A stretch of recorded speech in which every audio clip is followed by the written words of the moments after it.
তোমার কি বিশ্বাস হয় নদীর জল শুকায় যাইব? বান শেষে এত জল কই যায়? আবার বানে নদীর বুকে এত জল আসেই বা কই থেকে? বাপ ঠাকুরদার মুখে শুনছি শুকনায় জল বাতাস হয়, আবার বানকালে সেই জল বৃষ্টি হয়ে আর নদীর বুকে আবার ফেরত আসে। মার মুখে শুনছি বেবাক নদীর জল নাকি সাগর থেকে আসে। তাইলে তো এক নদীর জল শুকায় গেলে বেবাক নদী শুকায় যাইব না? আপনি এত চিন্তা করেন না তো।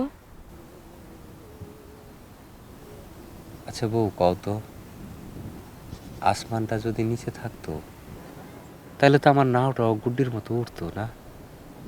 হ, জলের গুড্ডি হইতো। জল গুড্ডি, না? হ,